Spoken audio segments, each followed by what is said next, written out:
மத்திய சுவிசேஷம் 15:28 எடுத்துக்கொள்வோம். எல்லாரும் சேர்ந்து வாசிக்கணும். இயேசு அவளுக்கு பிரதித்திரமாக, ஸ்திரீயே, உன் விசுவாசம் பெரியது, நீ விரும்புகிறபடி உனக்கு நீங்க விரும்புகிறபடி நீங்க விரும்புகிறபடி உங்களுக்கு நடக்கணும்னா உங்க விசுவாசம் ரொம்ப பெருசா இருக்கணும். கர்த்தர் எப்படிப்பட்டவர்? நீ விரும்புகிறத கேளு.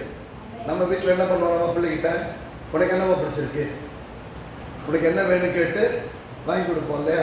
கர்த்தர் சொல்றாரு, நீ விரும்புகிறது உனக்கு ஆக, நீ என்ன விரும்புறது ஆகட்டும். இப்ப கர்த்தர் எப்படி பார்க்கிறாருங்கள, நீங்க விரும்பி கேட்டுக்கொள்வது எதுவோ அது உங்களுக்கு செய்யணும்.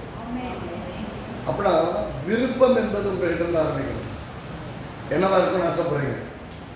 பிள்ளைய ஒரு ஸ்கூல்ல போடணும்னா கூட, என் பிள்ளை என்னவா ஆக போகுதுன்னு திட்டமிட்டு தான் ஒரு ஸ்கூல்லே போடுறோம். ஏன்? நாளைக்கு என் பிள்ளை டாக்டர் ஆகணும்னா அதை படிக்க வைக்கிறதுக்கு நமக்கு என்ன திறன் இருக்குன்னு யோசிப்போம். அது எப்படி படிக்க வைக்கலாம்னு பார்ப்போம். அந்த பிள்ளை எவ்வளோ மார்க் எடுக்க வைக்க முடியும்னு யோசிப்போம். ஏன்னா இது நம்முடைய மனுஷன் போல. நமக்கு ஒரு விருப்பம் இருக்கு, விருப்பத்தின் அடிப்படையில் ஒரு காரியத்தை செய்கிறோம். இங்க ஒரு பெண்ணை பார்த்து, எல்லாம் இன்னைக்கு எல்லா பெண்களை பார்த்து நான் சொல்றேன், உங்க விசுவாசம் காலையில் நம்பிக்கையோடு உட்காந்துருக்கீங்க பாருங்க, அதுவே பெரிய விஷயம். இவ்வளவு தூரம் பிரயாசப்பட்டு வர்றவங்க எதுக்கு வர்றோம்? ஒரு விருப்பம். என்ன விருப்பம்? இன்னைக்கு கர்த்தருடைய வார்த்தையை நான் பெற்றுக்கொள்ள போகிறேன். அந்த வார்த்தையை பெற்றுக்கொண்டு இந்த வாரம் முழுவதும் என்ன பண்ண போறேன்? லைஃப்ல அப்ளை பண்ண போறேன். இந்த வருஷம் ஃபுல்லா அப்ளை பண்ண போறேன். என் வாழ்க்கை ஃபுல்லா அப்ளை பண்ண போறேன். கிட்ட வருது சும்மா ஏதோ எல்லாமே ஏதோ என்டர்டைனிங் சென்டருக்கு போல. என்டர்டைன்மெண்ட் சென்டர்னா அந்த கேளிக்கை இடம், கொஞ்ச நேரம் சந்தோஷம், அவ்வளோதான். ஒரு தேட்டருக்கு போனால் 3 மணி நேரம் முடிஞ்சு போச்சு. அதுக்கப்புறம் அதை பற்றி யோசிக்க மாட்டோம். நம்ம வாழ்க்கையை பற்றி பொழப்ப பார்த்து ஓடிடுவோம். ஆனால் அந்த வாழ்நாள் முழுவதும் தியானிக்கப்படக்கூடியது, இங்கே செலவழிக்கப்படக்கூடிய 1.5 மணி நேரமோ 2 மணி நேரமோ உங்கள் வாழ்நாள் முழுவதும் உங்களோட பயணிக்கக்கூடிய ஒன்று. ஏதோ டெம்பரல் கிடையாது, இது பெர்மனன்ட். அப்போ இவ்வளவு பெர்மனண்டான ஒரு விஷயத்துக்கு கர்த்தர் எப்படி சொல்றாரு? ஸ்திரியே, உன் விசுவாசம் பெரியது, ஆகவே நீ விரும்புகிறது உனக்கு ஆக கடவுள். அப்ப பெரிய விசுவாசம்னு கர்த்தர் எதை டிஸ்கிரைப் பண்றாரு? ஏங்க பெரிய விசுவாசம் சொல்லணும்? கர்த்தர் நம்மளை கவனமா பார்க்கிறாரு. இந்த வருஷத்துல நான் உங்கள் மேல் நோக்கமா இருக்கிறேன். நீங்க எப்படி விசுவாசிக்கன்னு பார்த்துட்டு இருக்கிறேன். முகத்தை பார்க்க மாட்டேங்கிறாங்க. கர்த்தர்ன்றது முகத்தை பார்த்தா அப்படியே பக்தி பரவசமா தெரியும், உள்ளுக்குள்ள பார்த்தா வேலைக்கு வர. முகத்தை வச்சு கர்த்தர் தீர்மானிக்கிறது இல்லை உள்ள எப்படி இருக்கீங்க. அவர் ஒருத்தரால மட்டும்தான் உள்ள ஸ்கேன் பண்ண முடியும். உங்க உடம்பெல்லாம் ஸ்கேன் பண்ணா, எக்ஸ்ரே எடுத்தா உள்ள இருக்கிற பார்ட்ஸ் எல்லாம் தெரியும். அதுக்கெல்லாம் மிஷின் கண்டுபிடிச்சிக்காங்க. ஆனா உள்ளம், உங்க இருதயம், த ஸ்பிரிட் மேன் எப்படி இருக்காங்க யாருக்கு தெரியும்? தேவன் மட்டும் தெரியும். முகத்துல சிரிப்பை வச்சுட்டு வாங்க நல்லா இருக்கீங்களாம்பாங்க, உள்ள பூரா விஷமா இருக்கும். அப்படியா இருக்க பார்த்துருக்கீங்களா? வாயில மட்டும் அவ்வளோ சிரிப்பா இருக்கும். உங்களை பார்த்தா ஐயோ உங்களைத்தான் நினச்சிக்கிட்டே இல்லை வந்துட்டீங்க அப்படிம்பாங்க.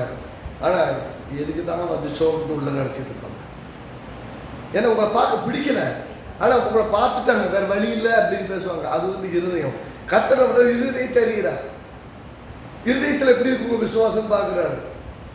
அதாவது கர்த்தருடைய ராஜ்யத்தில் எப்படின்னா முந்தினோர் பிந்தினோர். நான் ரொம்ப வருஷமா விசுவாசிங்க அப்படிங்கிறவங்களாம் முன்னாடி நிற்கிறது இல்லை. ரொம்ப வருஷமா விசுவாசிக்கிறவங்க முன்னாடி நிற்பாங்க. இன்னைக்கு ரசிக்கப்பட்டு இன்னைக்கு ஆலயத்துக்கு வந்து இன்னைக்கு இயேசு ஏற்றுக்கொண்டு எப்படி இருப்பாங்கன்னா பரலோக இடத்துல பெரியவங்களா இருப்பாங்களா? எப்படியா? ஏன்னா விசுவாசம், விசுவாசத்தோடு நடக்க ஆரம்பிப்பாங்க. காரியங்கள் அவங்க எதிர்பார்க்கிற ஸ்பீட்ல, எதிர்பார்க்கிற நேரத்துல, எதிர்பார்க்கிற விதத்துல நடக்க தாமதமாகும் போது கர்த்தர் டைம்ல, கர்த்தர் திட்டப்படி, கர்த்தர் நோக்கப்படி, கர்த்தர் கொடுக்க திட்டமிட்டு இருக்க நாள்ல தான் உங்களுக்கு எல்லாமே கிடைக்கும். ஆபிரகாம் அழைக்கப்பட்டு 25 வருஷம் வெயிட் பண்ணா ஒரு குழந்தைய பெற்றெடுக்கிறதுக்கு. அப்ப நான் 25 வருஷம் வெயிட் பண்ணுமா அப்படின்னு கேட்டா 25 வருஷம் கூட வெயிட் பண்ண சொல்லுவாங்க தெரியாது. ஆனா ஏற்ற காலத்துல, ஏற்ற காலம் வரைக்கும் you need to wait. அது வெயிட்டிங் பீரியட் ரொம்ப தாமதமாச்சுன்னா மன சோர்ந்து போய் அட போப்பா எத்தனை நாள் தான் நானும் கேட்டு கேட்டு பார்க்கறது அப்படி சோர்ந்து போயிடுவாங்க. பார்த்தீங்களா? அந்த சோர்வு நம்மளை எரியாமல் மனமடி வாக்கிறோம், விசுவாசத்தை மட்டுப்படுத்திடும். கேட்டதை பெற்றுக்கொள்ள முடியாமல் தடுத்துரும். அப்போ இருதயம் விசுவாசம் உள்ளதாய் எல்லா நிலையிலும், அப்ஸ்லையும் டவுன்ஸ்லையும், ஜெயிக்கும் போதும் தோக்கும் போதும், தோத்துட்டோம் பிளேயரை பாருங்க, தோத்துட்டு வந்தாலும் தோத்தா வழியாக தான் இருக்கும். எல்லாம் கேட்பாங்க, நல்லா தோத்துட்டியா? இல்லைங்க ரன்னர் அப் அப்படிம்பாங்க. அது ஸ்டைலாக ரன்னர் அப்புன்னு வின்னர் அப்பாங்க. தோத்தா செவன் தான், அது ஒன்றும் பிரச்சனை இல்லை. அடுத்த முறை நல்லா ப்ராக்டிஸ் பண்ணி நல்லா ஜெயிக்க போகிறோம். என்ன ப்ராக்டிஸ் பண்ண போகிறோம்? இருதயத்தை பழக்க போகிறோம். என்ன இருதயத்தை? நான் கர்த்தரை விசுவாசிப்பதில் இன்னும் தீவிரப்பட போகிறேன். கர்த்தரோட நடக்கிறது இன்னும் தீவிரப்பட போகிறேன். கர்த்தரை அறிந்து கொண்டதில் இன்னும் தீவிரப்பட போகிறேன். கர்த்தர் யாருன்னு எல்லாருக்கும் தெரியும். அவர் சர்வ வல்லவர்னு தெரியும். எல்லாத்தையும் செய்ய முடியும்னு அவருக்கு எல்லாருக்கும் தெரியும். எந்த விசுவாசிக்கு அந்த விஷயத்தில் குறையே கிடையாது. எல்லாருக்கும் தெரியும். என் தேவன் சர்வ வல்லவர்கள் சொல்லுவாங்க. உங்கள் விஷயத்தில் அது எனக்கு மட்டும் செய்ய மாட்டேங்கிறாங்க. யாருக்கு ஜோமனா அற்புதம் நடக்குது, ஆனால் எனக்கு மட்டும் நடக்க மாட்டேங்குது. சில சமயம் சொல்ல கேள்விப்பட்டிருப்பீங்க. அப்படின்னா என்ன சொல்ல வர்றாங்கன்னா, when God is using you, why don't for you? உங்களை பயன்படுத்துறாருன்னா உங்கள் மூலமாக இன்னொருத்தருக்கு ஆசீர்வாதம் போகுதுன்னா நல்லா புரிஞ்சுக்கணும். நீங்கள் ஜெபம் பண்ணும்போது ஒரு ஆசீர்வாதம் போதுன்னா அவங்க பெற்றுக்கொள்கிற இடத்துல ஆயத்தமாக இருக்காங்க. ஜெபிக்கிற நீங்கள் ஆயத்தமாக இருக்கீங்களா உங்களுக்கு வாங்கிக்கிறதுக்கு? இந்த அம்மா ஒரு அம்மா வந்து நிற்கிறாங்க. இந்த அம்மாவுடைய நிலைமையை யோசிச்சிங்கன்னா பரிதாபமாக இருக்கு. இயேசு நடந்துக்கிற ரொம்ப ரொம்ப மோசமாக இருக்கு. நீ விரும்புகிறது உனக்காக கடவுள், விரும்புகிறபடி உனக்காக கடவுள்னு சொல்கிறாங்க இல்லையா? உன் விசுவாசம் பெருசுன்னு சொல்கிறாரு. ஸ்டேட்மெண்ட்டாக கவனிக்கணும். உன் விசுவாசம் பெருசு, ஆகவே நீ விரும்புகிறபடி உனக்கு. அப்போ உன் விசுவாசம் பெருசாக இருந்தால் தான் நீ விரும்புகிறதெல்லாம் பெற்றுக்கொள்ள முடியும். விரும்புகிறத பெறுறதுக்கு அவர் தடை கிடையாது. விரும்புகிறதற்கு நீங்கள் ரெடியா? அவர் எதிர்பார்க்கிற விதத்தில் விரும்புவதற்காக ரெடியா? அந்த விருப்பத்தின்படி விசுவாசிக்கவும் ரெடியா? எப்படிப்பட்ட சூழல் பார்த்துங்க, நல்லா கவனிச்சுக்கங்க. அவள் யாருன்னு கேட்டிங்கன்னா ஒரு கானானிய பெண். கானானிய பெண்ணுன்னா தேவனை அறியாத ஒரு குடும்பத்தில் பிறந்தவங்க, தேவனை தெரியாதவங்களுக்கு. ஏன்னா கானான் தேசத்தில் இருந்தவங்களாம் யாரு? கானானியர்கள். அவங்க எல்லாம் துரத்திட்டு தான் இஸ்ரேல் ஜனங்களை கொண்டு போய் அந்த தேசத்தில் வச்சாரு. ஆனால் வச்சதுக்கப்புறம் கானானியர்கள் இன்னும் கொஞ்சம் பேர் அந்த ஊரில் இருக்காங்க. எல்லாரும் ஓடி போகலை. அந்த தேசத்தில் இவங்களை குடியிருக்க விட மாட்டேன் தடுத்தவங்களெல்லாம் துரத்திட்டாரு. அவங்களோட குடியிருக்கிறவங்க இன்னும் கானானியர்கள் அங்கே குடியிருக்கிறாங்க. அந்நிய ஜனங்கள், அந்நிய ஜனங்கள் குடியிருக்காங்க. அந்நிய ஜனங்களாக இருந்தாலும் இந்த ஆண்டவரை நம்புறாங்க. இந்த பெண்ணு கானானிய ஸ்திரீ. ஆனாலும் எல்லாம் கவனிக்கணும். ஆபிரகாமின் பிள்ளைகளுக்கு தான் வாக்குத்தத்தம்.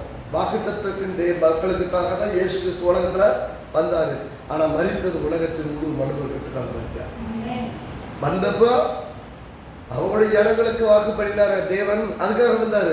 ஆனால் மரிக்கும் போது உலகத்தின் பாவங்களை சுமந்து தீர்த்தார். அப்போ உலகத்தினுடைய பாவங்களை சுமக்கிறதுக்காக இயேசு வந்தார்னு சொன்னார். வந்தவர் சும்மா வரல. இந்த எல்லாருக்கும் உதவி செய்கிறவருக்கு எப்படி காமிக்கிறாரு? முக்கியமாக இந்த ஸ்திரீ கிட்ட நடந்துக்கிற விதத்தில் உங்களுக்கு குழப்பம். இப்படி கூடமா கர்த்தர் செய்வார், அவர் நல்லவர் தானே, இப்படி நடந்துக்குவார்னு யோசிக்க வேண்டியிருக்கு. பாருங்க இயேசுடைய ரியாக்ஷன்ஸை பாருங்க. நல்ல கவனிங்க. இந்த பெண்ணு வாக்கு தத்தத்தின் மக்களாக பிறக்கலை, அதாவது இஸ்ரவேல் குடும்பத்தில் பிறக்கலை. இன்னைக்கு மேலே நாம இயேசுவை விசுவாசித்து ஏற்றுக்கொண்ட ஒரு பெண்ணு கிடையாது. இயேசுவை நம்பி வந்த பிள்ளை கிடையாது. ஏன்னா இந்த பெண்ணு யாரு? அந்நிய பிரஜாதியான பெண்ணு. ஆனாலும் கர்த்தர் நம்பி வந்திருக்கிறான். வாக்கு தத்துவனுக்கு இருக்கா? இல்லை. இயேசு தேவனுடைய பிள்ளை இல்லை. ஜீவன தேவனை தெரியுமா? தெரியாது. ஆனால் இயேசுவை தெரியும். இயேசுவை நம்பி இருக்கிறேன், நான் வந்திருக்கிறேன். அந்த பெண்ணு வந்து நிற்கிறேன். பிரச்சனை என்ன? அவருடைய மகள் வந்து பிசாசினால் கொடிய வேதனைப்படுகிறான். பிள்ளை வந்து என்ன பண்ணுது? பிசாசு பிடிச்சு பிள்ளை ரொம்ப கஷ்டப்படுது. எந்த தாய்க்கு பொறுக்கும்? எப்படியா தான் பிள்ளை சுகமாகணும்னு ஆசைப்படுவாங்க. இந்த தாய்க்கு வித்தியாசம் கிடையாது. தான் பிள்ளை பேய் பிடிச்சு அல்லது பிசாசுடைய தாக்கத்தினால பிள்ளை பயங்கரமாக கஷ்டப்படுது. எப்படியாவது ஏசப்பா சுகமாக்குவார்னு நம்பி இந்த பெண்ணு வர்றான். வந்தா பாருங்க 15:23 பாருங்க. சரி, 21 வாசிக்க. பின்பு இயேசு அவரிடம் விட்டு புறப்பட்டு சீர் பட்டணங்களை திசைகள் போனார். அப்போ அந்த திசைகளில் கூடியிருக்கிற கானானிய ஸ்திரீ ஒருத்தி அவரிடத்தில் வந்த, ஆண்டவரே தாவீது குமாரனே எனக்கு இறங்கும், என் மகள் பிசாசினால் கொடிய வேதனைப்படுகிறாள் என்று சொல்லி கேட்டான். அவளுக்கு பிரதித்திரமாக அவர் ஒரு வார்த்தையும் சொல்லவில்லை. நீங்கள் போய் கேட்குறீங்க, ஏசப்பா ஹெல்ப் பண்ணுங்க, உங்களை திரும்பியும் பார்க்கல, அப்படியே பார்த்தாலும் உங்களுக்கு ஒரு வார்த்தை சொல்லணும்னா நீங்கள் என்ன நினைப்பீங்க? என்ன ஒரு இயேசுவர் வந்து கேட்குறேன், இருக்கு இல்லைன்னு சொல்லணும். நீ யார்கிட்ட போய் பேச போகிறீங்க, அதை கேட்க போகிறீங்கன்னு வச்சுக்கோங்க, என்ன எதிர்பார்ப்பீங்க? சரி இருக்குங்க தர்றேன்னு சொல்லணும், இல்லைன்னு இல்லைன்னு சொல்லணும், என்னால் முடியாதுன்னா சொல்லணும், அதை எதிர்பார்ப்பீங்க. இந்த பெண்ணு வந்து கேட்குறா, என்ன கேட்குறா? எல்லாரும் பார்த்து பரிதாபப்படக்கூடிய தேவன் வந்து ஒரு பெண்ணு கேட்குறா, ஆண்டவரே என் பொண்ணு ரொம்ப கொடிய வேதனைப்படுறா பிசாசுனால, என் பொண்ணை காப்பாற்றுங்க ஆண்டவரேன்னு கேட்குறா. ஏசப்பா என்ன பண்ணலாம்? ஒரு பதிலும் ஒன்று சொல்லவில்லை. அப்பொழுது அவருடைய சீசர்கள் வந்து, இவள் நம்மை பின்தொடர்ந்து கூப்பிடுகிறாளே, இவளை அனுப்பிவிடும் என்று வேண்டிக் கொண்டார். தயவு செய்து இந்த பொண்ணை அனுப்பிவிடுங்க. நல்லா கவனிக்கணும். கூட சீசர் அவங்களுக்கு ஹெல்ப் பண்ணலாம் ஐடியா கிடையாது. எப்பயுமே பார்த்தீங்கன்னா ஏசப்பா ஹெல்ப் பண்ண ரெடியாக இருந்தாலும் கூட இருக்காங்க ஹெல்ப் பண்ண விட மாட்டாங்க. உண்மைதானே? எப்பயுமே புரிஞ்சுக்கணும். நம்ம கூட எல்லாருமே இருப்பாங்க. நம்ம வளர்ற ஆரம்ப காலத்துக்கு கூட இருப்பாங்க. வளர்ந்ததுக்கப்புறம் அவங்களே நம்மளை பார்த்து புறம்படுவாங்க. இது உலகம். கிறிஸ்துவ குடும்பங்களுக்கு சேர்த்து தான் சொல்கிறாங்க. அவங்க மட்டும் வித்தியாசமான ஆள் கிடையாது. ஆனால் நம்ப வேண்டிய ஒரே ஒன்று இயேசு கிறிஸ்துவ மட்டும்தான். யாரையும் நம்பக்கூடாது. அக்கா எல்லாரும் பகிச்சுக்கலாமா? யாவரோடும் சமாதானமாக இருக்கணும். யாவரோடும் சமாதானமாக இருக்கணும். ஆனால் ஜாக்கிரதையாக இருக்கணும். உங்களுடைய விசுவாசம், உங்களுடைய நம்பிக்கை, உங்களுடைய ஜபங்கள் தேவனுக்கு உங்களுக்கு மட்டும் இருக்கட்டும். சில பெரிய ஜபங்களை பண்ணீங்க பக்கத்தில் சொல்லாதீங்க. பெருசாக விசுவாசிங்க என்ன பண்ணக்கூடாது, பக்கத்தில் போய் யார்கிட்டையும் சொல்லாதீங்க. நீங்கள் தனியாக உட்காந்து குடும்பமாக உட்காந்து ஜபம் பண்ணுங்க, கர்த்தர் கேட்பார். இங்கே பெண்ணு வந்து கேட்குறா, ஏசு ஒரு பதில் சொல்லல. பின்னாடியே வர்றாங்க பொண்ணு. சீசர்களுக்கு எப்படி இருக்கு? டிஸ்டர்பாக இருக்கு. இந்த பாஸ்டர் அசிஸ்டன்ட் பாஸ்டர் இருக்காங்க இல்லையா, கூட 12 பேர். 12 பேர் வந்து தயவு செய்து அந்த பொண்ணை அனுப்பி விட்டுருங்க, உதவி செய்யுங்கன்னு கேட்கல. நல்லா கவனிங்க, உதவி செய்யுங்கன்னு. அவருடைய attitude of the assistant pastor, உதவி போதகர்கள் கூட 12 பேர். 12 பேர்ல ஒருத்தன் கூட அப்பா அதை தேடி வர்றான், அவனை சுகமாக்கி அனுப்பிடுங்கன்னு கேட்க வரல, அனுப்பி விடுங்கன்னு சொல்கிறாங்க. அப்படின்னா என்ன? அவனை இங்கே நல்லா பார்க்கணும். இந்த வார்த்தைகள் ஊழியம் எல்லாமே அந்த பெண்ணுக்கு கிடையாது, கூட கங்க அவங்க தான் ஊழியம். கூட கூட புரிய வைக்கிறதுக்கு தான் ஏசு அந்த பெண்ணுடைய கதறலுக்கு பதில் சொல்லாமல் சைலண்டாக இருக்கிறார். இவங்க எப்படி பண்ணுறாங்க, எப்படி ரியாக்ட் பண்ணுறாங்க? ஏன்னா நல்லா புரிஞ்சுக்கணும். இஸ்ரவேல் ஜனங்களுக்கு கானான் தேசத்தை கொடுத்த போது கானானியர்களை துரத்திட்டு அங்கே குடியிருக்க சொன்னாரா? அப்படி ஒரு தேசத்தை குடியிருக்க போனவங்க இன்னும் இங்கே இருக்காங்க இல்லைங்க. இவங்களை எப்படி பார்க்குறேன்? நான் பகைக்கிறேன், இவங்களை நான் வெறுக்கிறேன், இவங்களுக்கு நல்லதே நடக்கக்கூடாதுங்கிற மனநிலையில் இருக்காங்க. ஆனால் கர்த்தர் அப்படி கிடையாது. எல்லாருக்கும் நன்மைகளை விரும்புகிறார். எல்லாருக்கும் நல்லது நடக்கணும், எல்லாருக்கும் நன்மை செய்யணும், எல்லாருக்கும் அற்புதம் நடக்கணும்னு நினைக்கிறவர். இந்த பொண்ணு தேடி வந்திருக்கலாம். ஆனால் இந்த பொண்ணை பற்றி நான் தெரிஞ்சு போச்சு. யாரு? நான் சொன்னேன்ல, அந்த தேவன் அந்த பெண்ணுடைய இருதயத்தை பார்க்கிறார். அந்த பொண்ணோட இருதயம் தெரிஞ்சிச்சு. என்ன தெரிஞ்சிச்சு? இன்னைக்கு இந்த என்கிட்ட அற்புதத்தை வாங்காம இந்த பொண்ணு போக போற பொண்ணு, இந்த கானானியஸ்வரி இன்னைக்கு அற்புதத்தை பெறாம இன்னைக்கு போக போறது இல்லைன்னு அவர் தெரிஞ்சு போச்சு. இப்ப ப்ரொவோக் பண்றாரு, கோவத்தை கூட்டுறாரு, வெறுப்பேற்றி பார்க்குறாரு.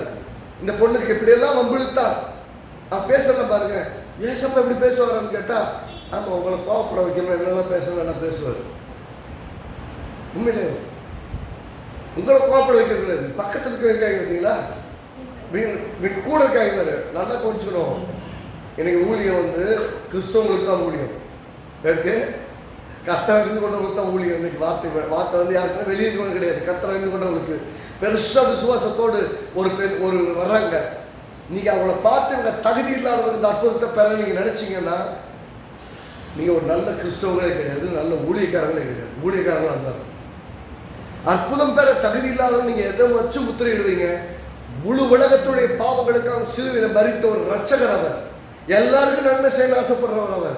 அப்படி இருக்கும்போது நீங்கள் எப்படி ஒருத்தருக்கு நன்மை போகக்கூடாது? அவன் பண்ணுற கொடுமைக்கு, அவன் பண்ணுற அக்கிரம நியாயத்துக்கு அவன் நல்லாவே இருக்கக்கூடாது. இவங்களை சொல்றது, அவர் சொல்றாரு கெட்டதே பண்ணா கூட அவன் நல்லா இருக்கணும்.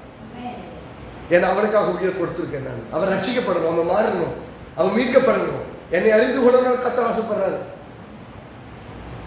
நிறைய சமயத்தில் சேஷமா அவங்க வீட்டில் இருக்கிறவங்க பண்ணுற கொடுமையை தாங்க மாட்டாங்க, கொண்டே போடலாமான்னு கூட தோணும் மனுஷன் எல்லாம். அந்த அளவுக்கு வெறுப்பு கோபங்கள்லாம் வரும். ஆனாலும் நல்ல கவனிச்சுக்கங்க, கர்த்தர் மத்தியில் அவங்க ஒரு பொறுமையை கற்றுக் கொடுக்குறாங்க. அவருடைய ரட்சிப்புக்காக ஜெபிக்கிறவங்கள லீட் பண்ணுறாரு. ஆனால் இவங்களுக்கு விளங்கலை, அந்த பொண்ணுக்கு இவர் செய்ய விரும்பலை. என்ன யோசிக்கிறாங்க, இந்த பொண்ணுக்கு செய்ய விரும்பலை, சரி அனுப்பியாக விட்டுரும். என்ன பண்ணோம், அனுப்பியாக விட்டுரும். ஒன்றும் செய்யலுக்கு அனுப்பி விட்டுரும். ஏன் பின்னாடியே தோட்ட கெஞ்சிக்கிட்டே வர விட்டுற அப்படின்னு கேட்குறாங்க. அதுக்கு அவர், அதுக்கு இயேசு 24 வசனம், அதுக்கு அவர் இயேசு சொல்றார், காணாமல் போன நாடுகளாகிய இஸ்ரவேல் வீட்டாளத்துக்கு அனுப்பப்பட்டேன் என்று மற்றபடி அல்ல. அப்படியா, நான் யாருக்கே வந்தேன், இஸ்ரவேல் ஜனங்களுக்காக தான் வந்தேன். இந்த பொண்ணுக்கு ஐயா நான் செய்யணும். உங்களுக்கு எப்படி இருக்கும், ஆஹா பத்தியா ஏசப்பா சொல்லிட்டாரு, எனக்காக மட்டும்தான் வந்தாங்க. எப்படி எப்படி யோசிப்பாங்க, அதில் சீசனோட மனசு எப்படி இருக்குன்னு யோசிக்க. அந்த இடத்துல சீசன் இருக்கிறாங்க, இந்த பொண்ணு கெஞ்சிக்கிட்டே வரா, என் பிள்ளைய குணமாக்குன்னு. இந்த 2 பேருடைய பிக்சர் எடுத்து பாருங்க. அந்த அம்மா எப்படியாவது சுகமாகணும்னு அழுதுகிட்டே வந்திருக்குமா? பிள்ளையுடைய கஷ்டத்துக்காக அம்மா அழுதுகிட்டு தான் வந்திருப்பாங்க. அந்த அம்மா அழுதுட்டு இருக்கு. இவங்களுக்கு பார்த்தா பெருமையா இருக்கு. என்னது, காணாமல் போன சீசனுக்கு இஸ்ரவேல் வீட்டாளுக்கு தான் வந்தேன், நான் காணானியர்களுக்காக வரல அப்படின்னு சொல்லிட்டாரு. இவருக்குள்ள உள்ளத்துல சந்தோஷம். இந்த வார்த்தையை சொல்ல உடனே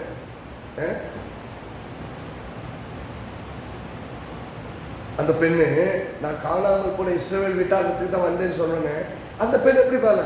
அப்போ சொல்லுவோம், ஓகே அப்போ ஏசப்பா வந்து அவங்களுக்கு தான் ஹெல்ப் பண்ணுவார், எனக்கெல்லாம் பண்ண மாட்டாரா, சரி அப்போ போங்க அப்படின்னு நான் திரும்பி போகலை. உங்கள் இருதயத்தை கர்த்தர் கவனிக்கமாக பார்க்குறாரு.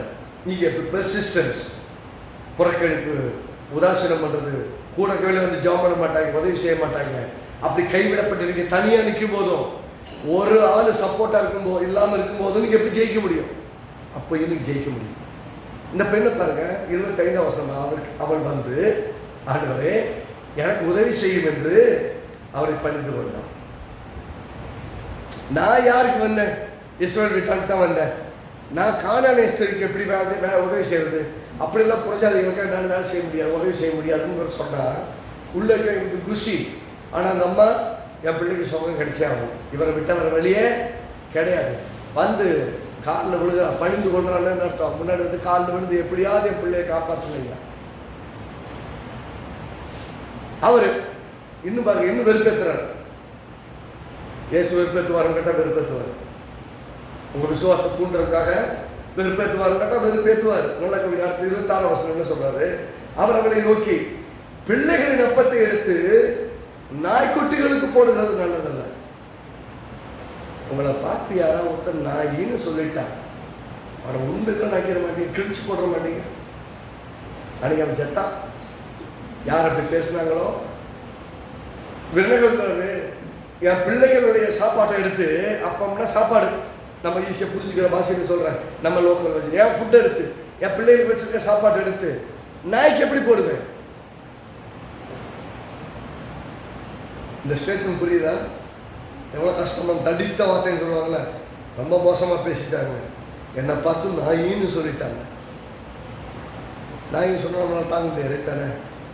ஆனால் இந்த சொல்லும்போது, நான் பிள்ளைக்கு சாப்பாடு வச்சுருக்கேன், எப்படி நாய்க்கு எடுத்து போடுறது அப்படிங்கிற ஒரு கேள்வியை கேட்டவுடனே அந்த பெண்ணுடைய மனநிலை எப்படி இருந்திருக்கும்? நம்மக்கிட்ட இப்படி கேட்டாங்க, நம்மக்கிட்ட இப்படி கேட்டிருந்தாருன்னு சொல்லியிருக்கோம், எனக்கு தேவையே கிடையாது, என்னை பார்த்து நாயின்னு சொல்லிட்டீங்க, நாயின்னு சொன்னதுக்கப்புறம் எனக்கு தேவையே கிடையாது, இந்த அற்புதமே தேவையை கோச்சிட்டு போயிருக்கோம்.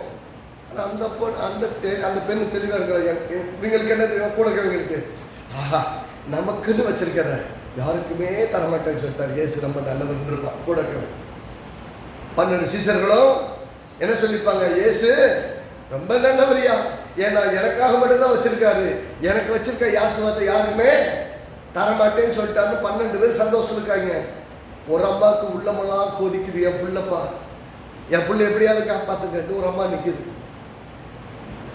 அதற்கு அவள் 27 வசனம் பாருங்க, அதற்கு அவள், மெய்தான் ஆண்டவரே, ஏட்டு அது எப்படி நீங்க என்ன நாயின்னு சொல்ல போச்சுன்னு கேட்கல, நீ சொல்றது உண்மைதான், நீங்க இஸ்ரவேல் ஜனங்களுக்காக வந்திருக்கீங்க, இஸ்ரவேல் மத்தியில் அற்புதம் செஞ்சிட்டு இருக்கீங்க. ஆனாலும் ஆண்டவரே அதெல்லாம் உண்மைதான், நான் ஒத்துக்கிறேன், இல்லைன்னு சொல்ல. நீ என்ன நான் இது கூட சொல்லிட்டு போ, எனக்கு அதை பற்றி பிரச்சனை இல்லை. எனக்கு என்ன வேணும்? எப்படி சொல்றா பாருங்க. மெய்தான் ஆண்டவரே, ஆனாலும் ஆகிலும்னா இருந்தாலும் நாய்க்குட்டிகள் தங்கள் எஜமானின் மேலிருந்து துடுக்கிகளை தின்னுமே. இப்போ என்ன சொல்ல வர்றான்னா, தன்னை தாழ்த்தி தான். எந்த அளவுக்குன்னா, ஓகே அவங்களாம் எஜமானாவே இருக்கட்டும். யாரு நீங்கள் யாருக்காக வந்தீங்கன்னு சொல்றீங்களோ அவங்களாம் எஜமானாவே இருந்துட்டு போட்டோம். எப்பயுமே டேபிள் உட்காந்து சாப்பிட்றாங்கன்னா அந்த டேபிள் இருக்கக்கூடியதில் சாப்பிட்டுக்கிட்டே நம்ம நாய்க்குட்டிக்கு கொஞ்சம் வீட்டில் ஒரு நாய்க்குட்டி வச்சு இந்த போடுவீங்கல்ல, அதை போடுறத சாப்பிடும்ல, அந்த மாதிரி நாயாவே நான் இருந்துட்டு போகிறேன். எனக்கு ஆனால் இன்னைக்கு சாப்பாடு எனக்கு வேணும், அற்புதம் வேணும், விடுதலை வேணும், வெற்றி வேணும். நான் அதுக்காக தான் வந்திருக்கேன். வாங்காமல் போகிறதே. இந்த பெண்ணுடைய விண்ணப்பம் எப்படி இருக்குன்னா, பெற வந்துட்டா பெறாமல் போகிறதுல முடிவும் பண்ணிட்டா. வாங்குறதுக்குன்னு வந்தாச்சு, நீ என்ன வேணா சொல்லு, எதை வேணா பேசிட்டு போ, நான் வாங்க வந்துட்டேன், வாங்காமல் போகிறதே, வாங்காம போகிறதே இல்லை. விசுவாசம் தான். அதுக்கப்புறம் நான் சொல்றாரு ஏசு அவரை நோக்கி அவனுக்கு பிரமாக, ஸ்திரியே உன் விசுவாசம் பெரியது, நீ விரும்புகிறபடி உனக்கு சொல்ற. அந்நேரமே அவள் மகள் ஆரோக்கியமானார். அல்லேலூயா. ஆமென். அந்நேரமே ஆரோக்கியமானார். விசுவாசம் எடுத்துக்கிச்சு. இப்ப பாத்தீங்கன்னா கொடுக்கவே விருப்பப்படல. ஏசுவரவர் உங்களுக்கு முன்னாடி ஒரு டெமான்ஸ்ட்ரேட் பண்ண விரும்புகிறாரு. யாரா இருந்தாலும் என்ன விசுவாசி வந்தா என்கிட்ட எடுத்துக்கொள்ள முடியும்.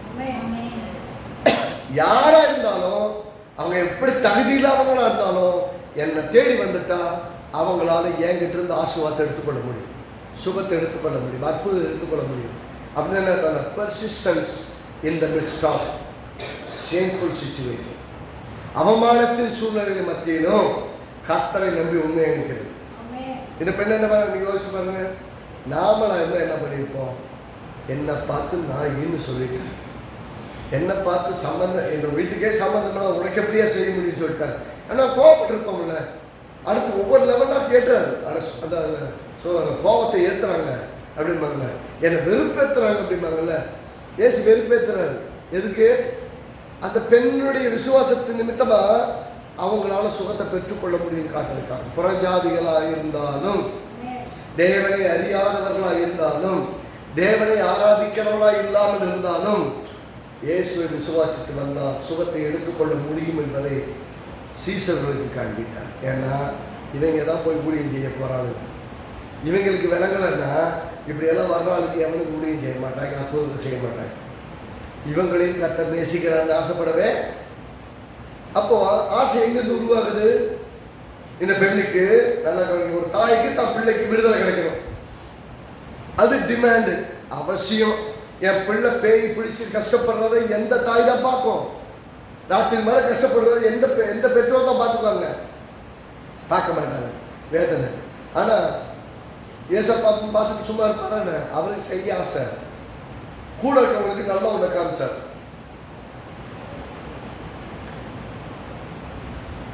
முதல் விஷயம், இந்த அற்புதங்களுக்கு பின்னாடி ஏன் அவங்களுக்கு இவ்வளோ புறவோக்கு 10 மணிக்கெல்லாம் கையை வச்சாலும் சுகமாயிட்டாங்க, கண்ணில் மண்ணு பூசினா சுகமாயிட்டாங்க, எழுந்து நடந்தாங்க சுகமாயிட்டாங்க, சில கையை தூக்கி விட்டா நடந்து போயிட்டாங்க. எல்லாருக்கும் அப்படி நடக்கும். இந்த பெண்ணுக்கு பற்றி அப்படி செய்யணும். அற்புதங்கள் செய்வது வித்தியாசமாக செய்வார் இயேசு. ஆனால் இந்த அற்புதத்துக்கு பின்னாடி முழுசா இந்த கூட இருக்காங்க பாருங்க, அவங்களுக்காகவே பண்ணார். என்னை விசுவாச்சா யாராக இருந்தாலும் அற்புதத்தை பெற்றுக்கொள்ள முடியும். எல்லோராமே சொல்லுவோமே, எல்லோராமே சொல்லுங்க. என்னை விசுவாசித்தா யாரா இருந்தாலும் அற்புதத்தை பெற்றுக்கொள்ள முடியும். எந்த ரெஸ்ட்ரிக்ஷனும் என்கிட்ட கிடையாது. என்கிட்ட எந்த ரெஸ்ட்ரிக்ஷனும் கிடையாது. நான் யாருக்கும் தடை பண்ணல, இது தரமாட்டேன்னு வைக்கல. அவ்வளவு ப்ரொவோக் பண்ணது அந்த பொண்ணை விட வெறுப்பேற்றுற மாதிரி பேசுறதெல்லாம் இருக்குன்னா கூட பார்க்கணும். அந்த அம்மா விசுவாசித்து எடுத்துக்கொள்ள ரெடியா வந்திருக்காங்களே, அந்த பொண்ணை எப்படி நான் அனுப்பிடுறது? கூட ரெக்கமெண்டேஷனு அற்புதம் செஞ்சு அனுப்புங்கன்னு சொல்லல. அவ பொண்ணு கஷ்டப்பட்டாலும் பரவாயில்ல, அந்த பொண்ணை அனுப்பிவிடும் கூட. அதுக்காக நீங்க கூட இருக்கீங்க. நான் சொல்கிறேன் எல்லா விசுவாசிகளுக்கும், ஊழியக்காரங்களுக்கு நான் சொல்கிறேன், உங்கள்கிட்ட வர்றவங்களை விசுவாசத்தோடு ஜெபம் பண்ணுங்க.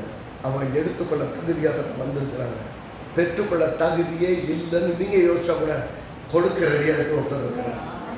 அவர் இரக்கமுள்ள தேவன். தன்னை தேடி வர்ற யாரையும் வேணும்னு சொல்றதில்லை. அவனுக்கு இறங்கி அற்புதம் செய்கிறவர். சொல்லுங்க, இன்னைக்கு கர்த்தர் உங்களுக்கு ஒரு ஆட்களை டீல் பண்றதுக்கு அவங்களுக்காக ஜெபிக்கிறதுக்கு ஒரு வாய்ப்பு கொடுத்தா அதை வாய்ப்பாக பார்த்து இயேசுவின் நாமத்தில் ஜெபம் பண்ணுங்க. கர்த்தர் உங்கள் நிமித்தமாய் அவர்களுக்கு அற்புதம் செய்வார், உங்களை பயன்படுத்துவார். அவங்க பேர தகுதியானவங்களா நீங்க யோசிக்காதீங்க, அது உங்க வேலை கிடையாது. ஜெபிக்கிற வேலை உங்க வேலை, அற்புதம் செய்வது கர்த்தர் வேலை. கர்த்தர் வேலையை நீங்க பார்க்காதீங்க. கர்த்தர் வேலையை நீங்களாலும் செய்ய முடியாது. நாம ஜெபம் தான் பண்ண முடியும். நாம கடவுள் கிடையாது. நம்ம ஜெபம் பண்ணலாம். அற்புதம் செய்கிறவர் தேவன். நீங்க ஜெபிக்கிறதுக்கே யோசிச்சீங்கன்னா என்ன பண்றது? சீசுடைய மனநிலைமை என்ன? அந்த பெண்ணுடைய இருதயத்தை பார்த்துட்டாரு. ஏன் இப்படி செஞ்சாரு? முதல் விஷயம், அந்த பெண்ணுடைய இருதயத்தை தேவன் நன்றாய் அறிந்தார். ரெண்டாவது, கூட அவங்க இருதயத்தையும் நன்றாய் அறிந்தார். அந்த பெண்ணுக்கு சுகம் கொடுக்கணும் ஏசு ஆசைப்படுறாரு. ஏசு ஆசைப்படுறாரு. ஆனா நீங்க எல்லாம் பேசி அனுப்பிவிடுங்க அப்படிங்கிறாங்க. நான் வெறும் என்கிட்ட வர்ற ஒருத்தரை கூட சும்மா அனுப்புறதுக்கு ரெடியா இல்லை, நன்மை செய்து அனுப்ப விரும்புகிறேன் அப்படிங்க எப்படி காட்டுறது? எங்களுக்கு என்கிட்ட வந்துட்டு அவன் சும்மா போகக்கூடாது. கர்த்தரை தேடி வந்துட்டு யாரும் சும்மா போகக்கூடாது. அப்பெல்லாம் போகக்கூடாதுன்னு கர்த்தர் பார்க்குறாரு. சீசருக்கு இன்னொன்று காமிக்க விரும்புகிறாரு. என்கிட்ட விசுவாசத்தோடு வந்தா யாரா இருந்தாலும், எந்த மதத்தினராக இருந்தாலும், எந்த குடும்பத்தினராக இருந்தாலும், எந்த பாசைக்காரராக இருந்தாலும், எந்த ஜனங்களாக இருந்தாலும், எந்த ஜாதிகளாக இருந்தாலும் என்கிட்ட வந்தா அவங்க அற்புதத்தை பெறாமல் போகிறது இல்லைங்கிற காமிச்சார். கானானியர்கள் தகுதியற்றவர்கள், அவர்களால் அற்புதத்தை பெற முடியாதுன்னு நினைச்சாங்க. முதல்ல அந்த மைண்ட் செட்டை உடச்சாரா? மைண்ட் செட்டை உடச்சா இப்போ இவங்க ஜெபம் பண்ண போக சொன்னால் யாருக்குன்னா ஜெபம் பண்ணுவாங்களா? அதனால தான் பவுல் பார்த்தீங்கன்னா உலகம் முழுவதும் போய் புறஜாதிகளுக்கு சுவிசேஷம் சொன்னார். இதே பேதுரு புறஜாதிகளுக்கு போய் ஊழியம் செய்ய போனார். பரிசுத்தாவியன் எல்லார் மேலேயும் இறங்கி வந்தார். அப்படின்னா என்ன அர்த்தம்? இவங்க நிறைய சமயத்தில் இவங்க என்ன நல்லா சொல்றது, அப்படியே மூணாவது வாரத்தில் பறக்கிற மாதிரி இருக்கவங்க கிறிஸ்தவங்க, மற்றவங்களாம் கிறிஸ்தவங்களாம் கிடையாது, மற்றவங்களாம் தகுதியானவங்க கிடையாது யோசிக்கிற இந்த உலகத்தில். முதல் விஷயத்தை ஏன் செய்தாலும் சூப்பராக ஒரு 3 விஷயத்த சொல்லி முடிக்க விரும்புகிறேன். முதல் விஷயம், அவன் இருதயத்தில் விசுவாசத்தோடு வந்தாருங்கிறது இயேசு பார்த்துட்டார். ஏன்னா நீங்கள் முகத்தை பார்க்குறீங்க. இயேசு இந்த வருஷத்தில் கர்த்தர் என்ன பண்ணி வாக்குத்தத்தம், நான் உங்கள் மேல் கண்ணோக்கமாக இருந்து உங்களை கவனமாக பார்த்துட்டு இருக்கிறார். உங்களை பெருக வைக்க அவர் ரெடி, உங்களுக்கு அற்புதம் செய்ய ரெடி, உங்களை ஆசீர்வதிக்க ரெடி, பழுகவும் பெருகவும் செய்து உங்களை திரட்சியாக்க அவர் ரெடி. அதுக்கு முன்னாடி உங்கள் இருதயத்தை பார்க்குறாரு. பெற்றுக்கொள்றது ரெடியாக வந்திருக்கீங்களா? இதாவே சொல்றீங்க, பெற்றுக்கொள்ள ரெடியாக வந்திருக்கேன். ஆமே, பெற்றுக்கொள்ள நான் ரெடியாக வந்திருக்கிறேன், பெற்றுக்கொள்ள வந்திருக்கேன். இவ்வளவு தூரம் ஏன் வந்த பிரயாசம்? வீட்டில் படுத்துனா தூங்கி இருக்கலாம். எவ்வளவு தூரம் பிரயாசப்பட்டு வரோம்? பெற்றுக்கொள்றதுக்காக வந்திருக்கோம். வார்த்தையை பெற்றுக்கொள்ளணும். வார்த்தை மூலமா ஆசீர்வாதத்தை பெற்றுக்கொள்ள. வார்த்தை நம்ம வாழ்க்கையில உள்ளத்துல வேலை செய்ய செய்ய பெற்றுக்கொள்ள முடியும். அந்த பெண் பெற்றுக்கொள்ள விசுவாசமாய் வந்திருக்காள். இருதயத்தை பார்த்துட்டதுனால. ரெண்டாவது, சீசர்கள் யாராக இருந்தால், சீசர்களுக்கு யாராக இருந்தாலும் விசுவாசித்து பெற்றுக்கொள்ள முடியும் என்பதை காட்டுறதுக்கு இதெல்லாம் பண்ணார். மூணாவது, பெற்றுக்கொள்வதில் அவள் எவ்வளவு உறுதியாக இருக்கிறாள் காமிச்சார். பாருங்க, ஃபர்ஸ்ட்ல தூரத்தில் நின்றா. எப்படி ஆரம்பிக்குது?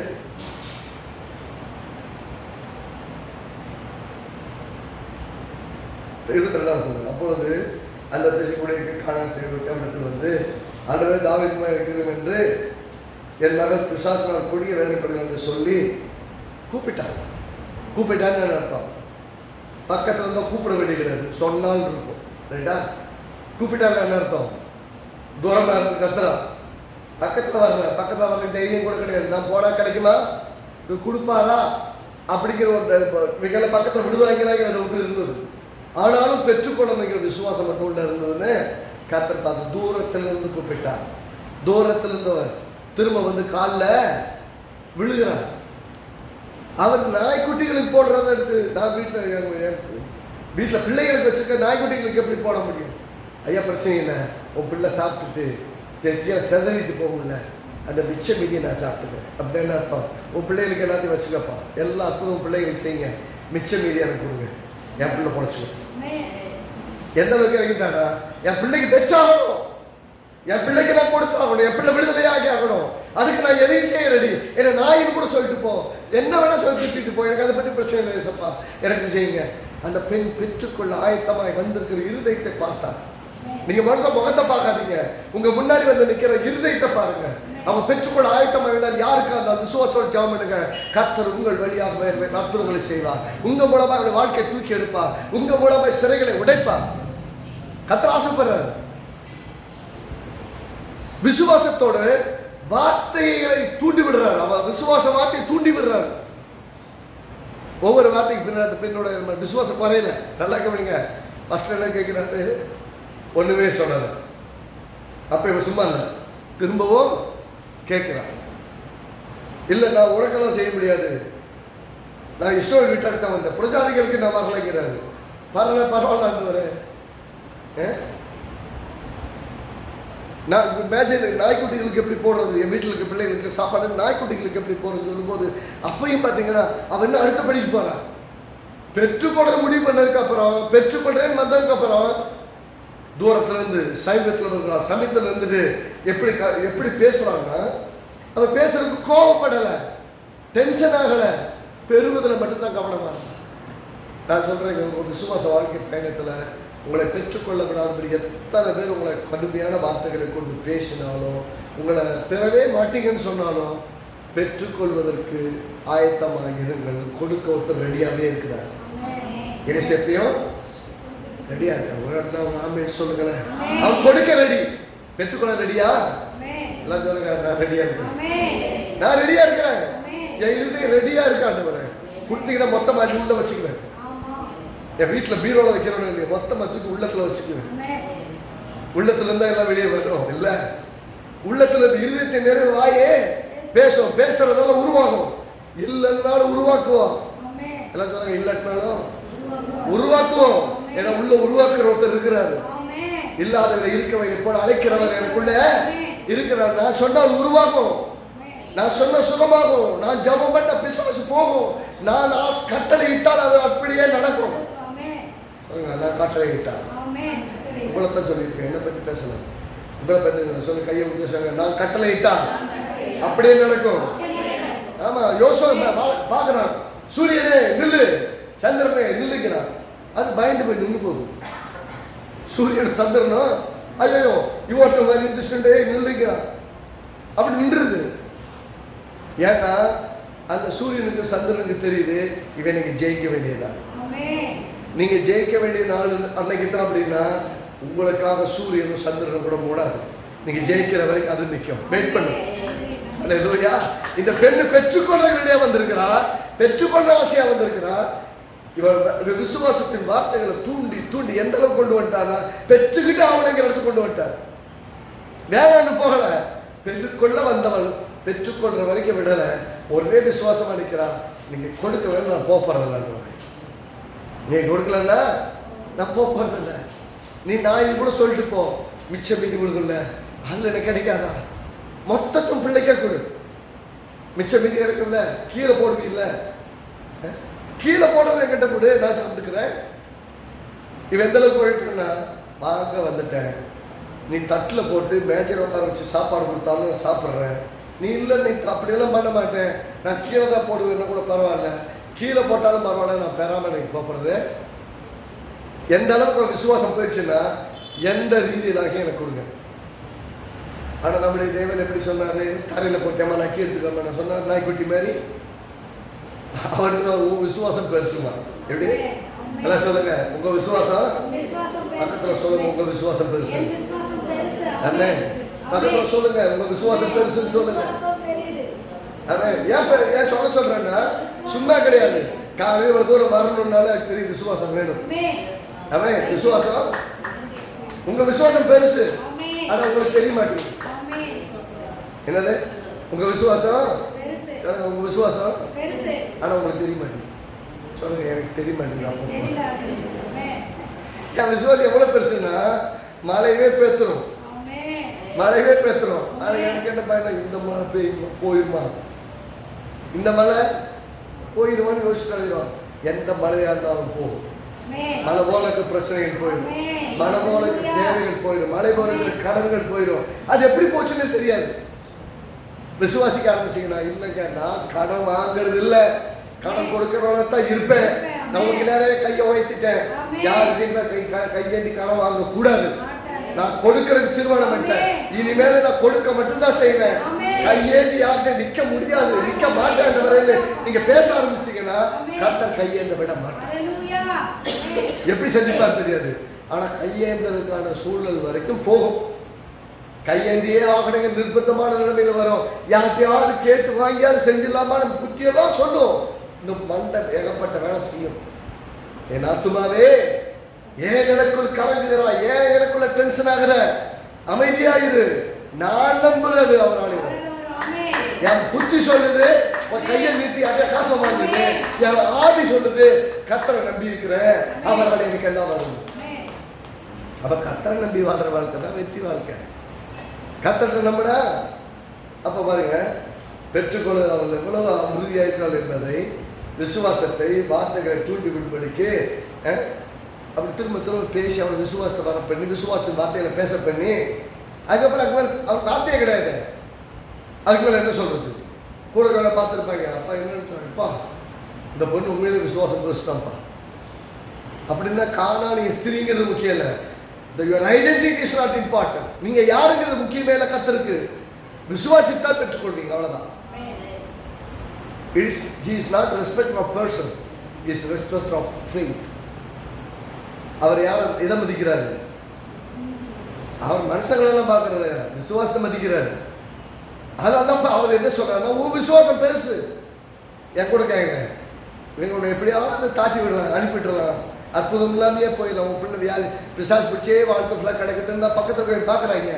இப்போ இவங்களுக்கு புரிஞ்சு போச்சு, ஓ விசுவாசித்தா யாராலும் பெற்றுக்கொள்ள முடியும். ஏசப்பா ஒன்றும் கை வைக்கல, உன் பிள்ளை சோகமாக இருப்பில்ல சொல்லலை, ஒன்றும் வாய்த்தாந்து பேசலை. அந்த பெண்ணுடைய விசுவாசத்தின் வார்த்தை அந்த மகளுக்கு அற்புதங்களை கொண்டு வருது. அவளை எதுலையே சொல்றார், ஒரே வார்த்தை சொல்றார், என்னது, திரியே உன் விசுவாசம் பெரியது, நீ விரும்புகிறபடி உனக்கு ஆகணும். சொல்லுங்க, பக்கத்து சொல்லுங்க, உங்க விசுவாசம் பெருசுன்னு சொன்னீங்கல்ல, இப்ப சொல்லுங்க, நீங்க விரும்புவதெல்லாம் ஆகட்டும். சொல்லுங்க, நீங்க விரும்புவதெல்லாம் ஆகட்டும், நீங்க நினைக்கிறதெல்லாம் ஆசைப்படுறதெல்லாம் நடக்கட்டும், இயேசுவின் நாமத்தில் நடக்கட்டும். என்னெல்லாம் விருப்பம் ஏசப்பாட்ட சொல்லுங்க, நீங்க விரும்புகிறது உங்களுக்கு ஆகும். நாங்க விரும்புறதெல்லாம் எங்களுக்கு ஆகும், எங்களுக்கு நடக்கும். ஏதோ சும்மா வந்துட்டு போறதுக்கா வர்றது உள்ள வந்து விசுவாசத்தை மேலே எழுப்பி தூக்கிட்டு போய் மேலே வெளியே போகணும்னு வருவாங்க. ஆமா, நீ நினைச்சதெல்லாம் நடந்துருமோ. ஒருத்தவங்க கேட்பா, ஒருத்தன் சொல்லும் போது அவங்க ரொம்ப நேசிக்கிறேன், உங்க குடும்பத்தாராக கூட இருப்பாங்க, உங்க நல்ல நண்பராக கூட இருப்பாங்க. ஆமாவா, நீ நினைச்சதெல்லாம் நடந்துரும் பாரு அப்படிப்பாங்க. நீங்க சொல்லணும், நான் நினைச்சதெல்லாம் நடக்குதா இல்லையான்னு பாரு. சவால் விடும்போது உங்களுக்கே வலிக்கும், நடக்காம போயிடுச்சுன்னா இல்லாட்டி உங்க மண்டை பேசும். சொல்லிட்டோம், ரொம்ப ஆக்ரோஷமா சொல்லிட்டோம், ஆனால் நடக்காம போயிடுச்சுன்னா நம்மளை பார்த்து ரொம்ப கேவலமா பார்ப்பாங்களே. என்னவோ சொன்னேன், ஒண்ணுமே நடக்கல, நீ நம்பி என்ன பண்ண, நல்லாவா இருக்கிற, முன்னமாவது நல்லா இருந்தேன், இப்போ ஒண்ணும் நான் போயிட்டேன்னு சொல்லிப்பேன், பின்னாடி பேசுவாங்களே அப்படின்னு யோசிப்போம். கர்த்தரை நம்பி இது வரைக்கும் ரோட்டுக்கு வந்தாலும் இல்லை, மேட்டுக்கு போனாலும் இருக்கும். கர்த்தரை நம்பி ரோட்டுக்கு வந்தாலும் யாருமே கிடையாது. சொல்றேன், ரோட்ல இருந்த கூட மேல வந்திருக்காங்க. ஏன்னா எவரையும் உயர்த்த வந்தாங்க, அவர் நம்பி வந்துட்டாங்க. அவர் என்ன சொல்றாருன்னா, போகும்போது உட்காரும் போது எந்திரிக்கும் போது கண்ணாடி உங்க முகத்தை பார்த்து சொல்லுங்க, உங்க விசுவாசம் பெருசு, நீ விரும்பினதெல்லாம் உனக்கு நடக்கும். கண்ணாடியில் யாரும் பார்ப்பீங்க, உங்களை தானே பார்ப்பீங்க. கண்ணாடி பார்ப்பீங்கல்ல, எதுக்கெல்லாம் கண்டிப்பாக கண்ணாடியை பார்ப்பீங்க. கண்ணாடியை பாருங்க, பார்த்து கண்ணாடியை பேசுங்க. உங்களை பார்த்துருவோம் பைத்தியம்னு சொல்லுவாங்க, பரவாயில்ல, அவங்க பைத்தியமாக இருந்துருப்போம். கண்ணாடியை பார்த்து சொல்லுங்க, உன் விசுவாசம் பெருசு, நீ விரும்புகிறபடி உனக்கு நடக்கும். ஆகக்கணும்னு இயேசு சொன்னார். இப்போ நம்ம நடக்கணும்னு முடிவு பண்ணுவோம். எனக்கு நான் விரும்புகிறபடியெல்லாம் எனக்கு ஆமாம். சுற்றி எல்லாம் பார்த்துருக்கீங்களா, பைத்தியம் சொன்னால் கூட எல்லாம் சொல்லிட்டு போட்டோம், எல்லாம் சொல்லிட்டு போட்டோம். சொல்கிறவங்களை பற்றி கவலைப்படாதீங்க. ஆனால் வாக்குப்பட்ட உண்மை இல்லை. அப்படின்னா கொடுக்க முடியாத இடத்திலும் கூட எடுக்க உங்கள் இருந்து ஆயத்தமாக இருந்தால் ஈஸியாக பெற்றுக்கொள்ள முடியும். கர்த்தர் ஆயத்தமாக கொடுக்க. ஆமென். கர்த்தர் நல்லவர். எத்தனை பேர் விசுவாசிக்கிறீங்க? ஆமென்.